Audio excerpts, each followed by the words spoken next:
Hello, welcome to Real Film Snobs. I'm Brian Michael. And I'm Angela Yeager. You saw a clip at the top of the show for our first movie this week, which is Steve McQueen's newest, Widows. This is about a group of women who are left with their husband's debts and decided to pull off a heist to make back the money. The film has an all-star cast. Viola Davis is the ringleader of the group. Michelle Rodriguez is in this, Liam Neeson, Colin Farrell. Who am I missing here? Oh, Robert Duvall, who I actually did not know was in the movie. So nice to see him back on the screen again. He's always awesome. As someone on Twitter recently said, no one yells better than Robert Duvall. When he gets mad, you just feel it. And this is quite a different movie for Steve McQueen in that, this is a director who came up in the art house world with movies like Hunger and Shame, both of which starred Michael Fassbender in terrific performances, which were really kind of like small, moody little art house movies, has gradually kind of gone into a little bit bigger movie with 12 Years a Slave a few years ago. And here he takes on a mainstream Hollywood genre, the heist movie, but still makes it his own. It's smart, it's funny. It takes its time to tell the story and lets you get to know the characters. I loved this movie. Oh, okay, good. If you didn't love this movie, I was like, even if you give it 3.5, we're gonna have a fight. I will agree and disagree. This is a mainstream. You didn't see Ocean's 8. Let's just start with this, because I saw what Hollywood would do with what they would do with this genre with women and make it different. Ugh. And it was a cool factor in that film that some people I had actually said that this movie wasn't as cool. This movie is so incredibly smart and layered that I always hate when they introduce a character before they're up on screen, or they just come in and you're like, what's this person? Okay, so that's the hairdresser, that's the babysitter, big deal, and there's some conversation going on. Then later on, oh, this person plays an important part of it, and it comes in here, and then they mention the other person that was made. Everything comes into this film. There is no wasted anything. Every person that comes in proves it is there for a reason. Every T is crossed, every I is dotted. This film is so incredibly smart that it reminded me of Heat. I can't think of a higher compliment. Yeah, that's a very good comparison. And it was like what Ocean's, what would have been Ocean's 12 or 11 could have been if Steven Soderbergh, with Traffic. I remember a little bit of Traffic with all these different characters coming in and playing this really great story. This is such an incredible film that when they were getting this high buzz, I thought, well, it's going to be a heist movie. How much, how good could it be? I love Viola Davis, really. How much really could you add to it to really make this? Right. And it does feel like a small art house film at many times because it's so close in on these characters that you really learn a lot about. You really care about. There could have been so many thrown away scenes, and when someone learns to stand up for themselves, as they would have been in a Hollywood movie, that would have been a much bigger scene. Instead of this one is just someone slapped, turns around, slaps the other one back. They kind of look at one another and a couple of words are exchanged, and that's it. It's so incredible. I loved every minute of this film. This is just an incredible. It's absolutely incredible film. It's a 4-star film easily for me. And if you a friend I talked to who thought it was a little slow, I couldn't disagree more. Actually, I didn't feel like it was slow. No. I felt it had a very good simmering tension throughout the film. At no point did I feel like it was too slow. But it also did take its time, so you got to know the characters, so you understand Viola Davis, the world she's living in compared to some of the other women, Michelle Rodriguez's character and what she's dealing with. And you bring in these smaller characters. I have to mention Cynthia Erivo, and I might be butchering her name, is Belle. And she's the one that works at the hair. And she comes in. She's one of the characters you mentioned that you think, why is she in here? She comes to play, but she is really cool in this movie. And someone mentioned that she might give Tom Cruise a run for his money as the actor who ran the most on screen this year, because she runs a lot in this movie. And all the women are a little bit different, but it's not like one of these things where it's like, oh, she's the archetype of this. The smart one. She's the She's the smart one. She's the dumb one. She's the rich one. She's the bimbo. Exactly. Whatever there's complexity to that. I didn't want this movie to end. That's how good it was. And I knew that when we were coming up on the caper, and I thought, gosh, I know they're not gonna they'll stick the landing, but I didn't care about it. Honestly, they could have went up to where they were going to do it, and credits would have rolled, and I would have been just as satisfied. Really, I loved the build up to it. And when it got to that, it wasn't going to be something like Ocean's 11, which good or bad. There's where it plans out. Oh no, they're caught, but they're not really caught, and all this stuff. There are so many little subtle things, as in taking an extra look at a map. But not saying anything about it. And then later on, that pays off. There are so many things in this movie that if you paid attention, and I can't wait to watch this again, because I'm sure I missed a few things, everything pays off later. every little thing. Every little thing, yeah. Even the Carrie dog. Coon's character, Carrie Coon, the actress from Fargo, plays a very small but essential role in the movie. The heist, the way it's executed, it's very well. But I have to mention something else because I always do. I have to go beyond into politics. Beyond the heist, he manages without gunking up the story to also have this very interesting political thread about it. Really, really good as well. Because there's a political, there's an election going on, so it's great for this time of year, right? With Colin Farrell's character, and it really gets into the seedy side of Chicago politics, which is well known. Chicago's got a lot of issues with its politics, and this is all intertwined into the story, which I thought was amazing. And not to mention, you just have these great female characters on screen, which we don't see enough of, with really strong roles. But it's not like I'm strong, and they're still get to be humans. And Viola Davis's character in particular is not very perfect. She's sometimes a little unlikable. And I liked that. And they even talk about that, and they have the other women don't always like her so much. Well, I don't want to give away too much there. I'm really disappointed. Sorry, where the camera does not go into the car. And you know the one I'm talking about? Yeah. And it follows along, and we see the neighborhood changes? That's a Steve McQueen thing. That's a Steve McQueen thing. When I said that, now we know why we're watching not a mainstream director, because any other director would have put you in the car, and that was awesome. And you're seeing the streets and the neighborhood changing as he's going from his ward to where he actually lives. Any of these characters, I would have loved to have followed off and just watched and seen what they do in their It was a very lives. Subtle thing, though, to show the neighborhoods of Chicago changing in terms of the class, the wealth of the neighborhoods. This is a masterpiece. This is one you got to go out there and see. Steve McQueen, I'm telling you, he's a great director. I knew that, yeah. Well, I know, but I'm just saying, I'm really disappointed. I heard this movie's not doing as well in the box office, and I'm very disappointed because I thought, wow, he's made like the old kind of, later on in the show we'll be talking about great 70s filmmakers that have passed recently. And, McQueen this is an accessible film to me. I mean, I will not pretend to say Shame and Hunger are for everyone. Those movies are difficult viewing, but this is an accessible movie, and I don't understand, why people aren't smart enough to grab onto something like this. That's frustrating. Anyway. So we'll move on to our next movie, which is called Liyana, and this is one a lot of people might not have heard of at all, actually, and it's a documentary/animated film about orphans in Swaziland who create a story about a girl named Liyana, and as they create the story, the story that they're writing and telling is then animated by Shafela Coker in some gorgeous renderings of some 3D animation that I thought were amazing. I saw this originally at the Bend Film Festival earlier this year, and I know Loretta, the owner of our local theater here, she saw it at a film festival and loved it so much that she's brought it here to Salem. This is a movie that, as far as I know, does not have distribution with the studio, which I think is really a shame because it's a gorgeous movie. And one of the things I loved about it, it kind of elevates beyond the types of documentaries we see often portrayed in, third worlds or other places where it's like, well, we have the poor orphans or whatever, because they become storytellers.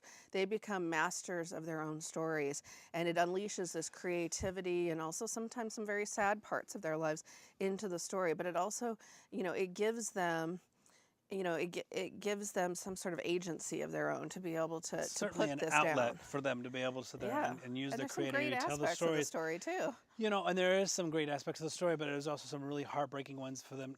Just keep thinking about these kids that understand the world, and this is the world that they're living in, and these are the situations that they know of and are now talking about. Yeah. And that's so rough and it's so hard. But then you see them kind of like, this is what's going to happen, and they smile. But this is and she'll come through, and this is what's going to happen. And it's a beautiful, a very touching story, really well made, and I really loved the animation in it. I thought that was fantastic. You don't need a lot of movement when they're telling a story and they have the words going on there. So I like that. It was more kind of slowly moving stills. Oh gosh, I forget the term, because Buffy season 8 was that way. It's not exactly stop motion, because that would be a little different, but it's not super quick animation. They described it in their website as 3D animation, but that's not what you're trying to think of.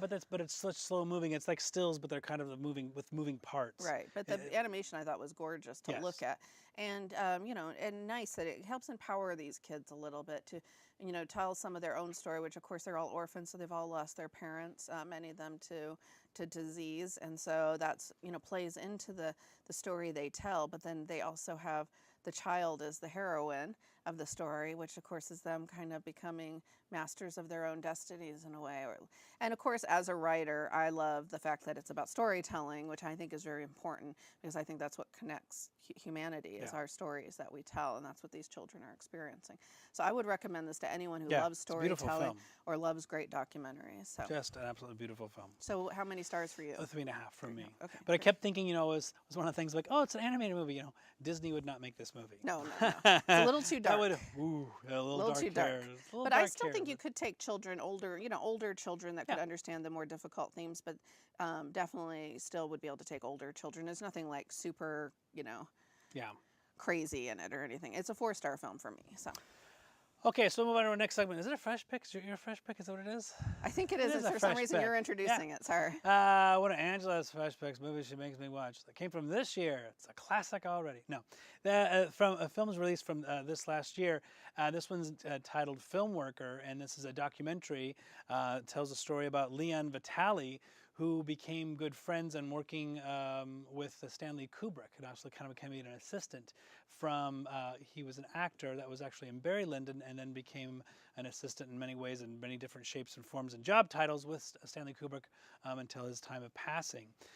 If you're a film fan, you're going to love this. If you're a Kubrick nut, you're really going to love this because we get a lot of behind-the-scenes information, a lot of behind-the-scenes stuff about this creative genius that so many people admire deeply. Or certainly, I'm sure we'd probably be included in that list, but Stanley Kubrick's films are fascinating. And because he was so very controlling and saw things differently and kind of got his own way no matter what, and always had somebody, including Leon, to be able to do whatever he wanted, he pretty much did. And so we get to see a lot of different things that he helped with, the different jobs titles that he held, and whether it was casting or helping the cast or picking the picture out for the video box and making sure that places had displays. I mean, it's just crazy. Kubrick was very smart in terms of business-wise, owning a lot of his films and being able to have those contracts drawn up and the masters. But boy, he had some people that Leon's job was pretty rough at times. Yeah, you feel bad for this guy to a certain extent, although he chose this path in a way. He surrendered a very successful, promising film career and career in the theater as an actor to become essentially, Stanley Kubrick's right-hand man. And it's not to say lightly either right-hand man, because the film shows that Kubrick did not have a large staff. He trusted very few people. So it was Leon and maybe 1 or 2 people his whole career, and it was really Leon who was doing everything for the director. And so there's 2 things I thought were really fascinating about the story. One, of course, is just all the ins and outs that show what it takes to keep films going, the contracts and the everything and the preservation.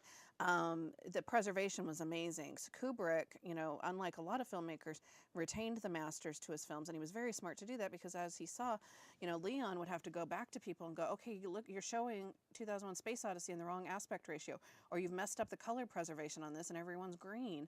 In the showing in Russia, literally this is what Leon was doing. They were finding out, like, it's being shown in, maybe not Russia is not a good example during the Cold War, but it's being shown in Italy and it's being shown in the wrong colors somewhere in a theater. And then Kubrick would get a report about this, and they'd send Leon out to give them the correct print, an individualized print to that particular theater. Or they mentioned the display for when Full Metal Jacket was re-released was wrong in London. But Kubrick was notorious for not leaving his house, but he heard about it still. He had people go out and look at the displays and how his films were being shown, and he saw that the studio was undercutting the way his film was shown and made them. I mean, it's brilliant from a marketing perspective. The second thing this film does is show what it really takes behind the scenes people that actually get movies made. We give a lot to the auteur theory. There's no doubt that Kubrick was a great visionary, but his movies would not be around today if it wasn't for guys like Leon Vitali, who were doing that hard work. I mean, he helped cast some of the people in The Shining. He helped keep the actors sane when Kubrick was yelling at them. I mean, he coaxed actors out of their area. He kept the thing going, and some of these movies would not exist without these behind-the-scenes people. And I think the film's also a tribute to that. Why it's called Filmworker is it's a tribute to those people who actually do the work that makes it possible for us to enjoy these great masterpieces. So I would say, when I was watching it, I thought, if you were not a film buff, I'm not sure if everything in the movie would make sense. Yeah. So, because there's a lot of, technical stuff. You get into the minutia of a lot of a lot of that. But I enjoyed it. It's a fine film. We're film buffs, of course, so we can enjoy it. So, Okay, so we'll move on to this is my my This is your distinguished classic. distinguished This is classic. my list, and this is Life of Oharu. This is directed by Kenji Mizoguchi, who also made Sanshu the Bailiff, as well as Agetsu. Christmas classics. We've all watched them once a year. No, that must be just be my house. This is another film that Angela and I really enjoyed from the 50s and 60s from Japan, and like many of them, they tend to be about women, which is very interesting because awesome. with Which is Japan, awesome. we always think of it as a very masculine country, and I certainly love samurai films. I've seen my share of them, but this shows the trials and tribulations of a woman throughout her life, as she's either been sold into servitude or sold to by her family into men of titles to have children, and we see things stripped from her and her life. This is not an easy film. This is a pretty depressing. Oh, I compared it to the Italian film, and I forgot to write that down. Don't worry about it. We'll talk about it afterwards. But it's a pretty tough film to watch. I really enjoyed this one. It's a beautiful looking film. Oh, we watched it on Filmstruck. Sorry, I don't know. You're gonna have to look for it really, really hard to try and find this film. It's a masterpiece. It's a wonderful film. I really enjoyed this film. But as we talk about in our next segments of some noted deaths, Filmstruck certainly is one of them that's really going to hit us hard this. I know Filmstruck next is few almost months. the hardest death of all there. Yeah, and I think the fact that her life, Roger Ebert had this great quote, and this isn't his greatest films essays, that this is a woman, who it was actually a very moral character. She always tried to do the right thing, but she had all these forces working against her, and her life history. And the reason I think the movie's title is poignant is that we get to see what actually happened to her life. But all these people who are judging her as this horrible woman or as this sleazy woman are only seeing this one aspect of her life, and we get to see the full picture of really what happened to her, and that makes it that much more sadder and poignant. So I loved it. You can pretty much almost pick. It almost seems like especially anything from Criterion Collection out of the 50s or 60s of Japan, and throw a dart at it, and it's going to be amazing. I mean, that's the way. We haven't been disappointed yet. Especially if Criterion put it out, which they did. So you can still find in this movie. It's just a little bit more difficult. You may have to just buy it and just trust us. Just buy it and you'll love it. Yeah, it's and great. If you don't, but CCTV and Salem Morgan, and just send it as a Christmas gift. That's fine. Yeah, if you don't love it, you can just give away your copy. We'll take it off your hands. So we'll find someone who will love it. So speaking of, untimely deaths, we mentioned Filmstruck, of course, which is not a person, but was very sad for film lovers. Also, had some other sadness over the past month for film lovers. Two beloved auteur directors have passed, and I'm first going to mention Nicolas Roeg, 1928 to 2018. As a director, maybe many of you are not super familiar with. He was one of many directors, actually, who really had a brilliant career, primarily in the 1970s, when you were allowed to make idiosyncratic, odd, daring, innovative films, and they would actually get shown in theaters. Imagine that. And Nicolas Roeg definitely fit that, and he was someone who, after the 70s, his career petered a little bit. He continued to make some films, but he never had that heyday that he had that. So start with his first film, which is one I know that I actually watched because of you. It's one of your favorites, Walkabout. Walkabout, and I think about that, I think that's the first Criterion film I ever watched. I rented it on this new streaming service called Netflix, so many years ago, October 99 when I started. I think it was earlier than that. But I rented on that and just saw this amazing film that just still to this day is one of my all-time favorites. It's easily in my top 100. It's one of those films that, people that want to get involved in foreign films, it's Australian, but it's a nice, easy step. And it's a fantastic film. It's such a beautiful film, and I absolutely love that one. And really showcases, I think, Roeg's idiosyncratic nature, because I don't know if you would look at Walkabout and the next two films we're going to talk about and think, those are all the same director.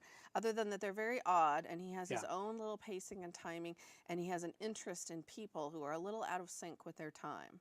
And Don't Look Now from 1973 is probably his best well-known film. It stars Donald Sutherland and Julie Christie. They have a very famous love scene, which became, very hotly contested whether it was real or not. But beyond that, it's also a great psychological thriller set in Venice, and it makes Venice look creepy and weird and ominous. And It's just a masterful It's found a nice little film. rebirth on YouTube. I see a lot of essays on that film. That's been people have been It's talking probably about that his film. most and well-known film, I would Yeah. say, other than maybe the Bowie And I one. think but it was one of my first DVDs. At least one of the first 100 DVDs I bought was Don't Look Now. It's a That's masterpiece, just and it's often awesome. Oh my considered, God. if you're a fan of British cinema, of course Nicolas Roeg is British, Don't Look Now is always in lists of at least the top 100, often the top 50 Yeah. greatest British films ever made. Now, The Man Who Fell to Earth, starting in 76, is when Roeg started to get really interested in, he also did a film called Conformist with Mick Jagger, so he started to make movies with rock stars. But this is like the perfect vehicle for Bowie, because Bowie plays an alien who comes to Earth, and this is during the period... That's a stretch. Yes, where Bowie looked very much like an alien. This is a very weird, idiosyncratic film. It's got a huge cult following. Bowie, you know, is really good in this movie, I think. Whether or not he was intending to be good or not, or if whether Roeg just worked with He what probably he had. doesn't remember it. Yeah, he may not remember what's going on, but it kind of works for his character being Yeah. so out of place at the time. So. Just the visuals on that one alone, I can still remember a lot of the different scenes and how those looked. They just he was such an interesting, because he was a cinematographer at first, so it has a beautiful look about that film. That's easily one that you probably have seen in a club while the music was playing. They just had that in the background, so you're like, what the heck is David Bowie in that? That's usually what it was. Yeah. So, and he went on to make some other films. He did Bad Timing with Teresa Russell, the actress who I believe was, I can't remember if she was married to him or not, so now I don't want to guess. And The Witches. Yeah. I saw that in the theater. It's probably his last movie I saw in the theater. Was that in the 90s? Early 90s. Yeah, so he hadn't done a lot in recent years that I'm aware of, but surely enough for his output in the 70s alone, he is considered a masterful Oh, director. he's right up there with Ford Coppola. He was Yeah. knocking them out left and right. Yeah, in the 70s. Yeah. So our next filmmaker had a little bit longer career, Bernardo Bertolucci, who's 1941 to 2018. And Bertolucci is one of Pauline Kael, the critic's favorite filmmakers. People often would contrast Bertolucci with another Italian director named Antonioni. And the reason they were contrasted, other than the fact that their primes were sort of in the same period of the 60s, 70s, 80s, is that some would say Antonioni's cold was to Bertolucci's hot. Bertolucci's a very hot director. And so my personal favorite film of his is from 1970, The Conformist. That's my favorite film of Bertolucci's. I love that movie. You know, we watched it on the show. We watch a lot of movies, so it's hard to remember all of them. But when there's certain films, and I know it's been a long since we've seen it, but when you say The Conformist, I immediately just think of the scene out in the woods, and there's certain scenes that just they don't move away from you. You can't get escape, and that's certainly one that I remember. That when I really enjoyed that film, I remember the look of that film as well. Yes, it was really and a good. beautiful looking film. Yeah. The Conformist is, you know, Bertolucci was a political filmmaker. His films were often very sexual, so you'll see that in a lot of movies. So if you don't like racy movies, his movies in general may not be for you. The Conformist is also very political, and Bertolucci was a very left-wing director, and The Conformist was very much about, you know, how an ordinary person could let fascism happen, and he was kind of commenting on what had happened in Italy in the past. So, of course, I love it because it's political as well, but it's also just a gorgeous, you know, artful movie to look at. And then the next one is his most famous film, Last Tango in Paris from 1972 with Marlon Brando. I would say it's the most famous, most infamous. I think Infamous? probably yes. It's one that people know often Brando know. and Even Butter. if people haven't seen the movie, they've heard of this movie. Yes. I would recommend, though, that before you read anything about it, if you haven't, or before you pass judgment, just to watch the movie as a movie. And yes, there's a lot of controversy about this movie. You know, we look back now at the way movies were made or things that happened at the time that were maybe not so pleasant. And this is definitely, you know, one of those films. It's also still, you know, just a kind of a terrific film in terms of Brando at his high. I mean, right when his peak, right through there, I thought that he was doing some really personal films. His performance is really good. It's absolutely amazing, and it's just two people kind of struggling through life and who've just kind of met at the right time souls, and I would say, colliding, and then colliding again, and then colliding some more. Yes. So, and then, and we were kind of, you know, and Bertolucci, unlike Roeg, continued to make movies into the 80s, 90s, and actually in the zeros, he's made quite a few films. The Dreamers was one of his last ones that was very highly acclaimed, and I actually still have never seen it, which is shame on me. Yeah, I know. You saw the movie poster when we were way up at Fox Tower, and you're like, I gotta see it. And I still haven't seen The Dreamers. It's been on my queue forever. So eventually, maybe now I will make it. But you wanted to talk about The Last Emperor. The Last Emperor, you know, in the 80s, all the, you know, epic movies, big, huge huge epic movies won Best Picture. And although I think Amadeus is the best of the bunch, I think Last Emperor is actually one that's right up there. I really loved that film because it told a story we were not very familiar with. And I always think, again, the visuals, you see the little child running underneath the big balloon or the parachute, and the different beautiful, amazing colors, and seeing this young man having to struggle with his role that's been thrust upon him and how he's to deal with these things still while being a young man and with such restraints. And it's a long, beautiful story. Apparently now there's a much longer story out there that our director was telling us about that was supposed to be used for a miniseries. So I'm kind of curious about if that's any good. I gotta look for reviews I don't know on if that it wasn't see. Bertolucci approved. I mean, Bertolucci liked to make long movies as it is, so I feel like the 160-minute version is probably But the it's version to watch. definitely a vast epic, and I believe it's the It is an Forbidden epic. City that there's the first film that they were able to show in there, and it is huge. Yeah, it's a gorgeous movie, Huge. 1987, and it did it win Best It won Picture? Best Picture. It won Best Picture. Oh yeah, so. it won a lot. I want to say it. Yeah, which is it won a almost bunch sort of hard to awards. imagine now because there's which stars in it? Exactly. Yeah, there's no stars in No. this movie. Yeah, so it's all foreign language. So yeah, I mean that you Pretty can't impressive. really imagine that movie. So Bertolucci, Oscar. Oscar win under his belt though. Yep. Will be both of these directors and their work will be missed. And again, can't highlight enough the fact the kind of work that they were doing back in that period. Not to say that can't happen again, and we still don't. We obviously have people like Steve McQueen and Widows. Have to give out another shout to that film. We still have film makers making great films, but we just have to get out there and actually support their movies. Yes. So to wrap up, I will harp again that The Oh my Widows God, is Widows a 4-star is film, just gonna and be- you need to get What out are you there guys going and to be? see it. Top 5? Top 10? I will not say yet. I There's still can't many keep to be that. seen. Liyana, I give 4 stars. Brian gives 3.5. The Life of Oharu, we both say is a classic. Filmworker, we can recommend, and of course our tribute to the directors. Now I've got my cards all out. So you can go to our website at realfilmsnobs.com. You can check out our Facebook account, our Twitter account. As always, I want to mention that you should subscribe on YouTube, and you can listen to us on KMUZ Radio. You can watch us on CCTV, and you can watch us also in Silverton and in Corvallis. As always, I would like to thank our fantastic, hardworking crew and our wonderful sponsors and my delightful co-host. Aw. Thank you for watching. Have a great day and great movies.